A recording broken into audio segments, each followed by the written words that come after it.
খেয়ে সুষম আহার দেখতে বেরিয়ে পড়লাম পুরো পাহাড়।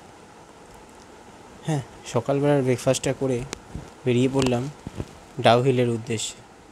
ডাউহিল সেই হন্টেড জায়গাটা, আর এইটা হচ্ছে ডাউহিল ডেথ রোড। এখানে 20 টাকা পার হেড টিকিটে এই রাস্তায় প্রবেশ করা যায়। এই রাস্তাটা প্রায় আপনার 3-4 কিলোমিটারের মতো। এই রাস্তায় সোজা হেঁটে গেলে পাহাড়ের চড়াই উতরাই দিয়ে, উতরাই তো নেই, শুধু চড়াই, তবে আপনি পৌঁছাতে পারবেন ডাউহিল পার্কে। আর এই রাস্তাতেই নাকি কথিত আছে সেই হেডলেস বয় ঘোড়ায় করে বেরোয় রাত্রিবেলা। তো যারা এটা ফিল করেছে তারা মানে, আর যারা ফিল করেনি বা দেখেনি তারা মানে না। দুরকম মতামতই সবার আছে এখানে। বাট জায়গাটা কিন্তু খুব বেশ গা ছমছম, যেহেতু রাস্তাটা ফাঁকা। আর যেতে যেতে এই জায়গাটা আমি দেখতে পেলাম, এটা হচ্ছে একটা স্কুল। এটা কিন্তু সেই স্কুল নয়, ভিক্টোরিয়া বয়েজ স্কুল নয়, যেটা অরিজিনাল ঘটনা, যেটা এই ভিক্টোরিয়া বয়েজ স্কুল নিয়ে এবং সেই চার্চটাকে নিয়ে। এটা সেই স্কুল নয়। এটা যাওয়ার রাস্তায় এই স্কুলটা পড়ে। এই স্কুলটাকে দেখে আমার সেই রাজ সিনেমার ওই বাড়িটার কথা মনে পড়ে গেল। এই স্কুলটা নির্জন, ক্লাস হয় না, ভিতরে কেউ নেই, গেট আটকানো। একবার ভেবেছিলাম ঢুকবো, কিন্তু না, উইদাউট পারমিশন কেন ঢুকবো। গেট আটকানো, কিন্তু হয়তো খুলে ঢোকা যাবে, কিন্তু আমি ঢুকিনি। কিন্তু এই স্কুলটাকে দেখে মনে হচ্ছিল একটু গা ছমছমে ব্যাপার।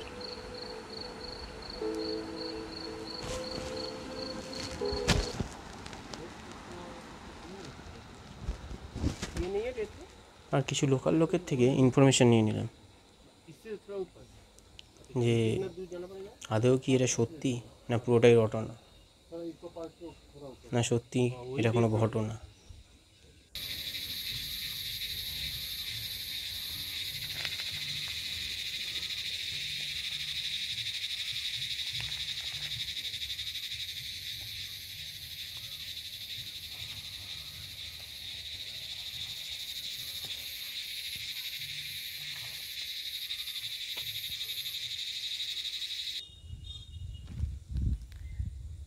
এই দেখুন, কিছু নিকৃষ্ট মানের অসভ্য বর্বর লোকের এই কাজকর্মগুলো। লেস খাবেন খান, ফেলার তো কোনো দরকার নেই এখানে। আর এই হচ্ছে সেই হন্টেড জায়গাটা, মানে এর ভিতরে ভিক্টোরিয়া বয়েজ স্কুল, এবং এর ভিতরেই সেই চার্চটা। কিন্তু এখন এই ভিক্টোরিয়া বয়েজ স্কুল বন্ধ। বন্ধ মিন্স ক্লাস হচ্ছে, স্কুল প্রপারলি চালু, কিন্তু ট্যুরিস্টদের ঢুকতে দেওয়া হয় না। কারণ হয়তো আমার মনে হয়েছে যে তারা গিয়ে হয়তো ডিস্টার্ব করে বা বাচ্চাদের পড়াশোনায় অসুবিধা হয়, এই জন্য আর ঢুকতে দেয় না। তো আপনি এখন এই মুহূর্তে গেলে আমরা দুটো আর দেখতে পাবেন না। আর আমরা দুজন পথ ভোলা এখানে। একটা টাটা দাও, হাই হাই করো একটা।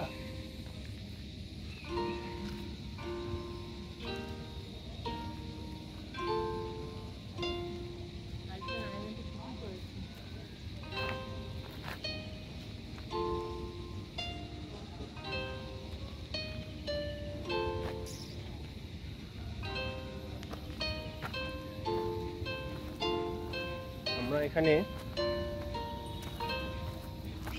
অবশেষে আমরা ডাউহিল থেকে সোজা চলে এলাম দার্জিলিং। খাদের ধারের রেলিংটা, সেই দুষ্টু দোদো শিরিংটা, আমার শৈশবের দার্জিলিংটা। অনিরুদ্ধের গানটা মনে পড়ে গেল। দার্জিলিং যতবারই আসি একটা নস্টালজিয়া। আর দার্জিলিং এসেছি একটা বিশেষ কারণে, একটু খাওয়া দাওয়া করব, একটু অন্যরকম জিনিস, ভালো জিনিস, একটু খাওয়া দাওয়া করতে এসেছি গ্লেনারিস। সঞ্জুর ভীষণ পছন্দ গ্লেনারিস। তো সোজা একবারে গ্লেনারিস দেখে একবারে জোরে জোরে হেঁটে চলে যাচ্ছে। ওর এই গ্লেনারিস, কেভেন্টার্স এগুলো খুব পছন্দ, দার্জিলিং এলে এখানে আসে।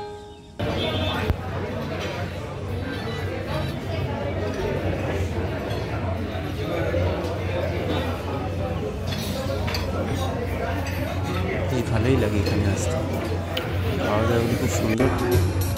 এখন আমরা গ্লেনারিস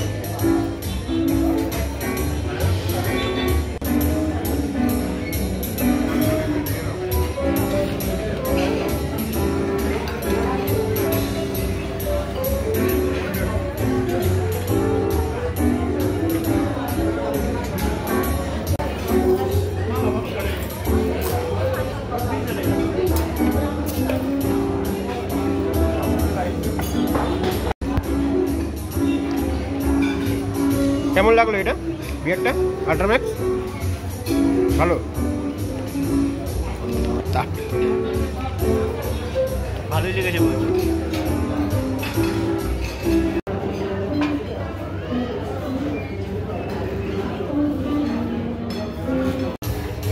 আচ্ছা, তুমি যেটা অর্ডার দিয়েছো এটা কি? Chicken cheese macaron. Chicken cheese macaron.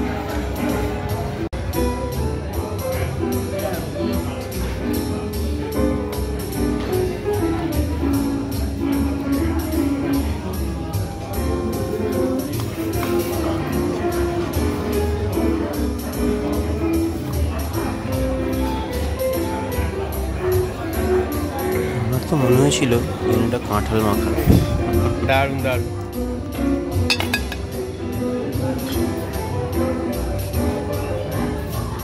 এখান থেকে নিয়ে আমরা খাই না।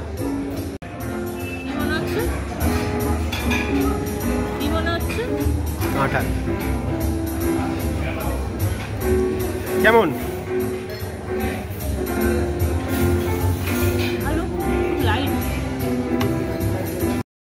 অবশেষে যেই খাবারটার প্রতীক্ষায় ছিলাম আমরা, সেই ধোঁয়াটা এবং পাড়াপড়শিকে জানান দিয়ে যে খাবারটা আসে, সেই খাবারটা এসে আমাদের টেবিলে এসে পৌঁছালো।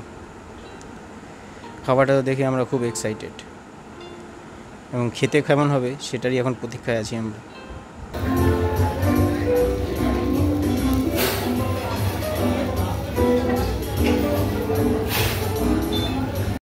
আমাদের টোটাল গ্লেনারিসে খাওয়া দাওয়া নিয়ে খরচা হয়েছিল 1411 টাকার মতো।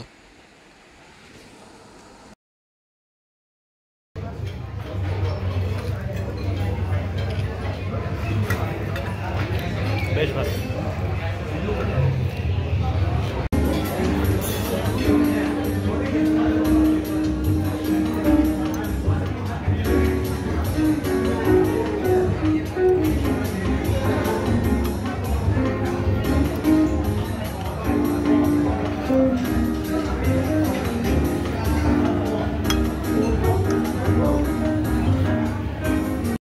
অবশেষে আমাদের খাওয়া দাওয়া শেষ হলো প্রায়। আমাদের এখানে খরচা হয়ে গেছিলো প্রায় 1500 টাকার মতো। আমরা ওখান থেকে চলে এলাম দার্জিলিং মেলে। এই দার্জিলিং মেলটা হচ্ছে একটা নস্টালজিয়া, যতবারই আসি ভালোই লাগে। আর এই সেই চৌরাস্তা ওয়াইন শপ, ভাবলাম এখানে যখন এসছি এই চৌরাস্তা ওয়াইন শপ থেকে একটু ওয়াইন নেবো না, নিয়েই নিলাম একটু ওয়াইন। তারপরে ওখান থেকে সিধা চলে এলাম গ্লেনারিসের বেকারিতে। আবার গ্লেনারিস এলাম কিন্তু তার বেকারিতে। ওখান থেকে কিছু কেক পেস্ট্রি নিয়ে নিলাম, একটু দামি কিন্তু খেতে খুব দারুণ। একটু কস্টলি পড়ে, সব ওই 100 টাকা 150 টাকা 200-র মধ্যে সব কেক পেস্ট্রিগুলো, কিন্তু খেতে অসাধারণ, টেস্ট খুব ভালো। দার্জিলিংকে বিদায় জানাচ্ছি। হাফ বেলার মতো দার্জিলিং হলো, মানে হাফ বেলা দার্জিলিং এসেছিল, আবার ফেরত যেতে হবে। টাটা।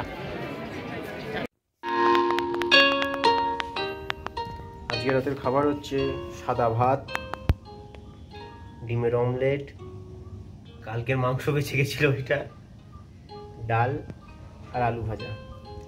আজ তাড়াতাড়ি খেয়ে শুয়ে পড়বো, শরীর খুব টায়ার্ড আছে।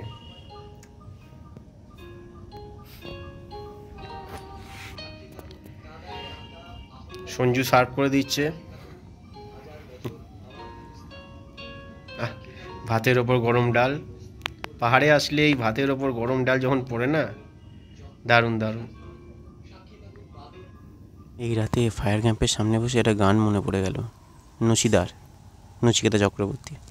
এ রাত অবসাদ শেষ হবার আগে তোমার দু চোখ ফুলেরই মতো আমার চোখে ভাসে। সেটা গান আমি কবিতার মতো বলে দিলাম।